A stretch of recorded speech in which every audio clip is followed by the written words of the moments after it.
സഖാവ് പിണറായിയെ ഉന്നം വയ്ക്കുന്നത് കമ്മ്യൂണിസ്റ്റ് പാർട്ടി ഓഫ് ഇന്ത്യ മാർക്സിസ്റ്റിനെ ഉന്നം വയ്ക്കുന്നതാണ്. ഈ തൊഴിലാളി വർഗ പ്രസ്ഥാനത്തെ, സംഘപരിവാരത്തെ, അതിനെതിരെ പ്രതിരോധം തീർക്കുന്ന ഈ മതനിരപേക്ഷ പ്രസ്ഥാനത്തെ ഇല്ലാതാക്കാനുള്ള നീക്കമാണ്. അതിശക്തമായ പ്രതിരോധം ഇത് സംബന്ധിച്ചുയർന്നു വരും. ശ്രീ വി ഡി സതീശൻ വല്ലാതെ ചിരിക്കുന്നുണ്ടാകും, കോൺഗ്രസ് ചിരിക്കുന്നുണ്ടാകും. തുടർച്ചയായി കേരളത്തിൽ വരുമ്പോഴെല്ലാം രാഹുൽ ഗാന്ധിക്ക് അറിയേണ്ടിയിരുന്ന ഒരേ ഒരു കാര്യം ഇ ഡി എന്തുകൊണ്ട് പിണറായിയെ തേടി വരുന്നില്ല എന്നതായിരുന്നു. എന്തുകൊണ്ട് ഇ ഡി ഇത്രയും ദിവസം കാത്തിരുന്നു എന്നും ഇപ്പോൾ വ്യക്തമാണ്. ആരൊക്കെ തമ്മിലാണ് ഡീൽ ഇക്കഴിഞ്ഞ തിരഞ്ഞെടുപ്പ് കാലത്തുണ്ടായിരുന്നു എന്ന് കൂടുതൽ എക്സ്പോസ് ചെയ്യപ്പെടുകയാണ്. ഈ സന്ദർഭത്തിൽ സംഘപരിവാർ ഒറ്റയ്ക്കോ അല്ലെങ്കിൽ കോൺഗ്രസും സംഘപരിവാറും ഒരുമിച്ചു ചേർന്നോ ഈ ചെങ്കൊടിയെ ഒന്ന് തൊഴാൻ വന്നു നോക്ക്. അതാണല്ലോ ഇപ്പോൾ വന്നിരിക്കുന്നത്. കാത്തിരുന്ന് കാണാം അതിൻ്റെ റിസൾട്ട്. ഒരു ഇഞ്ച് പിന്നോട്ട് പോകില്ല. കേരളത്തിലെ സംഘടിതമായ കമ്മ്യൂണിസ്റ്റ് പാർട്ടിയും യുവജന പ്രസ്ഥാനവുമെല്ലാം ഒരുമിച്ചു നിന്ന് ഈ കൊള്ളരുതായ്മയ്ക്കെതിരെ, സംഘപരിവാരത്തിൻ്റെ ഈ അമിതാധികാര പ്രയോഗത്തിനെതിരെ, രാഷ്ട്രീയ നീക്കത്തിനെതിരെ അതിശക്തമായി പ്രതിരോധിക്കും. ഒരു ഇഞ്ച് പിന്നോട്ട് പോകില്ല. അല്ല, അത് അവർ തന്നെ പറയേണ്ടത്.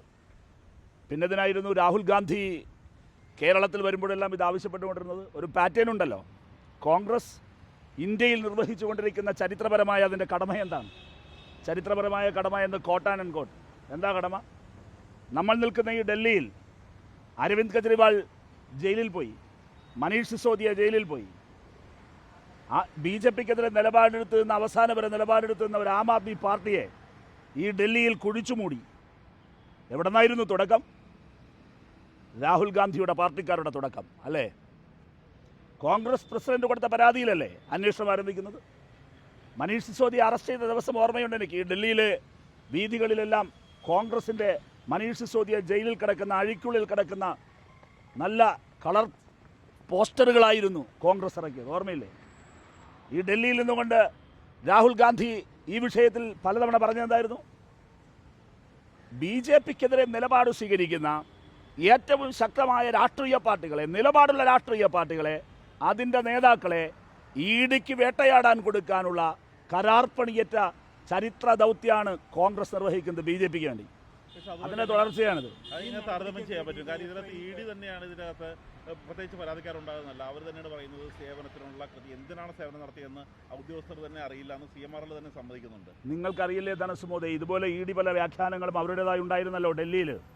അവസാനം ഇപ്പോൾ എന്തായി കോടതിയിൽ? നിങ്ങൾ കണ്ടില്ലേ? നമ്മൾ പണ്ട് പറയാറില്ലേ, സത്യമെല്ലാം വരുമ്പോൾ ഒരുപാട് സമയമെടുക്കുമല്ലോ ഇതിൻ്റെ ഫാക്റ്റ്. ഇപ്പോൾ ഇ ഡി പറയുന്നതെല്ലാം വേദവാക്യമായി ഇപ്പോൾ എടുക്കാൻ പറ്റുമോ? ഇ ഡി പറയുന്നതെല്ലാം വേദവാക്യമായി കൊണ്ടു നടന്ന മാധ്യമങ്ങൾ ഉൾപ്പെടെയുള്ളവർ, കോൺഗ്രസ് ഉൾപ്പെടെയുള്ളവർ ഇപ്പോൾ ഈ പോയിന്റ് ഓഫ് ടൈമിൽ ഡൽഹിയിലെ വിഷയത്തിൽ എന്താണ് നിലപാട്? അതുകൊണ്ട് ഇ ഡി ഇപ്പോൾ പറയുന്നത് വേദവാക്യമായി എങ്ങനെ എടുക്കാം? അവർ പിന്നെ പൊളിറ്റിക്കൽ ഡിഫൻസിലേ എടുക്കുള്ളൂ.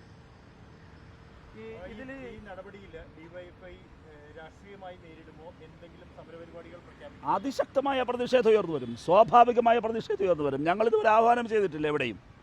ആഹ്വാനം ചെയ്യാതെ തന്നെ കണ്ണൂരിലും കോഴിക്കോടുമെല്ലാം നമ്മൾ കണ്ടു. സ്വാഭാവികമായി ഈ ചെങ്കൊടിയെ പ്രതിരോധിക്കാൻ പുറത്തേക്കിറങ്ങി വരുന്ന ജനക്കൂട്ടത്തെ നിങ്ങൾ കണ്ടു.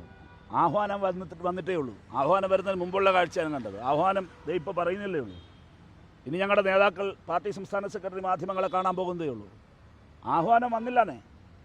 ആഹ്വാനത്തിന് മുമ്പ് തന്നെ ഇറങ്ങിയ ജനത്തെയാണ് നിങ്ങൾ കണ്ടത്, പാർട്ടിയെയാണ് നിങ്ങൾ കണ്ടത്. ആഹ്വാനത്തിന് ശേഷമുള്ള പാർട്ടിയെ കാത്തിരുന്ന് കാണൂ.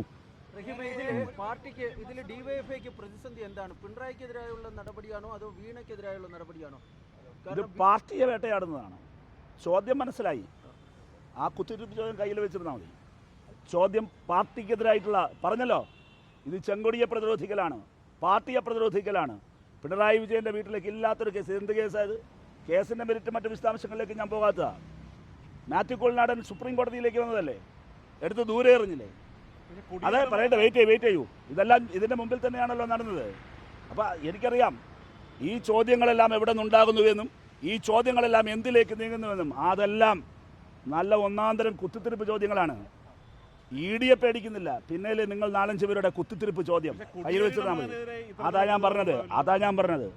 ഇ ഡിയെ പേടിക്കുന്നില്ല, പിന്നെയല്ലേ ഭരണകൂടത്തെ പേടിക്കുന്നില്ല, പിന്നെയാണ് നിങ്ങൾ മാധ്യമങ്ങളല്ല, നിങ്ങൾ 1-2 പേരുടെ കുത്തിത്തിരിപ്പ് ചോദ്യം. അതവിടെ നിൽക്കട്ടെ. അതാ പറഞ്ഞത്.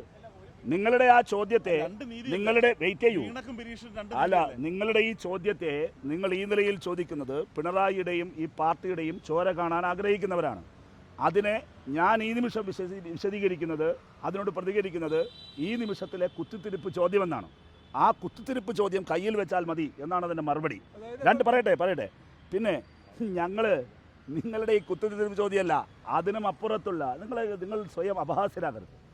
ഞങ്ങളിപ്പോൾ നിൽക്കുന്ന പോയിന്റ് എന്ന് പറയുന്നത് ഇന്ന് പുലർച്ചെ 6 മണി മുതൽ CPIMൻ്റെ പോളിറ്റ് ബ്യൂറോ മെമ്പറുടെ വീട്ടിൽ, അതുമായി ബന്ധപ്പെട്ട സ്ഥലങ്ങളിൽ CPIMൻ്റെ സംസ്ഥാന സെക്രട്ടേറിയറ്റ് അംഗവും മുൻ മന്ത്രിയുമായിരുന്ന സഖാവ് PM മുഹമ്മദ് റിയാസിൻ്റെ ഉമ്മയും ഉപ്പയും മാത്രമുള്ള വീട്ടിൽ ഒക്കെ റെയ്ഡ് എടുത്താണ്. ഈ റെയ്ഡിൻ്റെ മുമ്പിൽ ഞങ്ങളതിനെ പ്രതിരോധിക്കാൻ തെരുവിലിറങ്ങുന്ന ജനത്തിൻ്റെ മുമ്പിൽ നിന്ന് ദയവായി കുത്തിത്തിരിപ്പ് ചോദ്യങ്ങൾ ഒഴിവാക്കുക എന്നുള്ള ഒരു മര്യാദ ഈ നിമിഷം മാധ്യമങ്ങൾ പുലർത്തണം. അതാണ് എല്ലാവർക്കും നല്ലത്.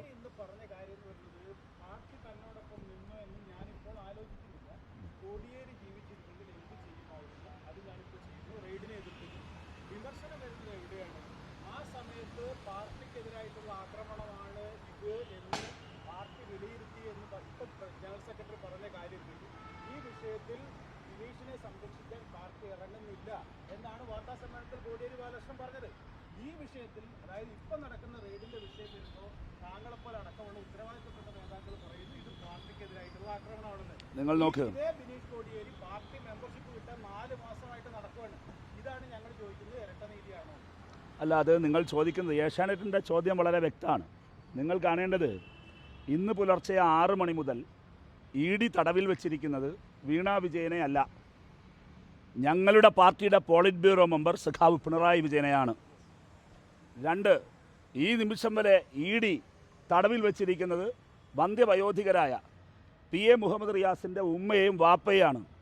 EDയുടെ കണ്ണിൻ്റെ ഇത് ചെയ്തുകൊണ്ടിരിക്കുന്ന EDയുടെ ഈ വേട്ടയ്ക്ക് മുമ്പിൽ നിന്നുകൊണ്ട് ഇമാതിരി കുത്തിത്തിരിപ്പ് ചോദ്യങ്ങൾ ചോദിച്ചാൽ പൊന്നു സഹോദര, അതിന് അനൗചിത്യമെന്നല്ലാതെ അതിനപ്പുറത്തൊരു വാക്ക് ഈ സ്ക്രീനിൽ നിന്നുകൊണ്ട് ഇപ്പോൾ എനിക്ക് പറയാൻ തരമില്ല. അതുകൊണ്ടാണ് മാത്രമോ, അതിൻ്റെ പരിമിതി മനസ്സിലാക്കിയോ. പിന്നീടാണെങ്കിൽ നേരെ പറയാം നല്ല വാക്ക്. ശരി. 2 കോൺഗ്രസ് നേതാക്കളുടെ പേരും അല്ല ഇപ്പോഴത്തെ UDF മന്ത്രിസഭയിലുണ്ടായിരുന്ന 2 പേരുടെ പേരും അന്ന് ഈ ഇടപാടുമായി ബന്ധപ്പെട്ട് വന്നിരുന്നു. അവർക്കെതിരെ അന്വേഷണം നടക്കുന്നില്ല. അവർ ഈ മന്ത്രിസ്ഥാനത്ത് തുടരണമോ അതോ രാജിവെക്കണോ? അല്ല, ഇതിനകത്ത് ഇപ്പോഴും അതിനെ സംബന്ധിച്ച് മറ്റു കാര്യങ്ങളിലേക്കൊന്നും ഞാൻ പോകുന്നില്ല. ഇപ്പോഴത്തെ പോയിന്റിലെ പ്രശ്നം ബാലഗോപാൽ മനസ്സിലാക്കേണ്ടത് CPIMനെതിരായിട്ടുള്ള വേട്ടയാണിത്. ഞങ്ങളുടെ നിലപാടാണ്. കോൺഗ്രസും BJPയും തമ്മിലുള്ള ഒത്തുകളി ഇതിൻ്റെ പിന്നിലുണ്ട്. VD സതീശൻ്റെ ഡൽഹി സന്ദർശനം, ഇന്നലത്തെ ഡൽഹി സന്ദർശനം, ഇതുമായി ബന്ധപ്പെട്ട് സംശയത്തിൽ വായിക്കേണ്ടതുണ്ട്. ഇത്തരം കാര്യങ്ങളാണ് ഞങ്ങൾ ഇപ്പോൾ പറയുന്ന പൊളിറ്റിക്കൽ പോയിന്റ്. ഏറ്റവും പ്രധാനപ്പെട്ട കാര്യം, ഞങ്ങൾ തെരുവിലിറങ്ങും. ഇതിനെതിരെ അതിശക്തമായ ജനകീയ പ്രതിഷേധം ജനങ്ങളെയാകെ അണിനിരത്തി, ജനങ്ങളെയാകെ വിശ്വാസത്തിലെടുത്ത്, ജനങ്ങളോട് കാര്യങ്ങൾ വിശദീകരിച്ച് ഞങ്ങൾ ഉയർത്തിക്കൊണ്ടുവരും. തെരുവിലടക്കം എന്ന് പറയുമ്പോൾ ധനകാര്യമന്ത്രിയും VD സതീശനും മുഖ്യമന്ത്രി കണ്ടത് ഈ റെയ്ഡിന് വേണ്ടിയിട്ടാണ്. വലിയൊരു ഗുരുതര ആരോപണമാണ് താങ്കൾ ഉന്നയിച്ചിരിക്കുന്നത്. അല്ല, അതിനെക്കുറിച്ച് അതിനെ അദ്ദേഹം പറയട്ടെ. ഇപ്പോൾ VD സതീശൻ, ഞാൻ 3 കാര്യങ്ങൾ ഞാൻ നേരത്തെ പറഞ്ഞു.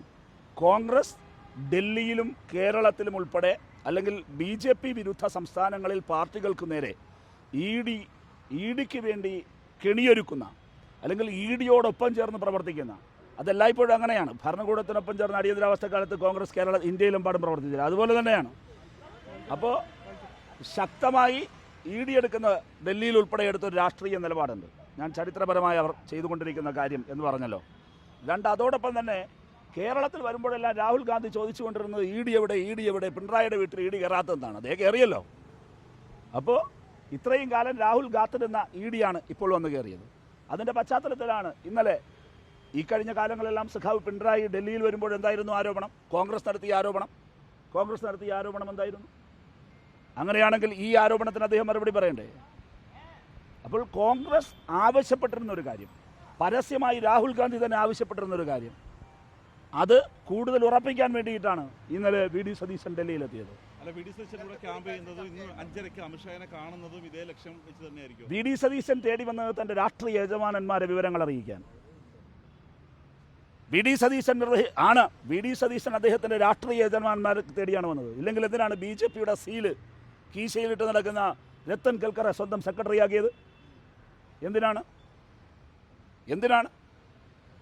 കടുത്ത മുസ്ലിം വിരുദ്ധ പരാമർശം നടത്തുന്ന ലവ് ജിഹാദ് നിയമം അല്ലെങ്കിൽ അതുപോലുള്ള നിയമങ്ങൾ ഈ കേരളത്തിൽ വേണമെന്ന് ആവശ്യപ്പെട്ട ഒരു മാധ്യമപ്രവർത്തകനെ, ഒരാളെ, അദ്ദേഹത്തെ മാത്രം തന്നെ തൻ്റെ സെക്രട്ടറിയാക്കി വെക്കണം. ആരെ തൃപ്തിപ്പെടുത്താനാണ്? ബംഗാളിൽ BJP അധികാരം ഏറ്റെടുത്ത സ്ഥലത്ത് പോലും വന്ദേമാതരം മുഴുവനായി ചൊല്ലിയില്ല. ആ വന്ദേമാതരം മുഴുവനായി ചൊല്ലിയത് എവിടെ? VD സതീശൻ്റെ സത്യപ്രതിജ്ഞാ ചടങ്ങിൽ. ഇതെല്ലാം കണ്ടിട്ട് മലയാളികൾക്കൊന്നും മനസ്സിലായില്ലെന്നാണോ VD സതീശൻ കരുതുക? ഇതെല്ലാം ഞാൻ RSS ചാരനാകുന്നതിനാണ്.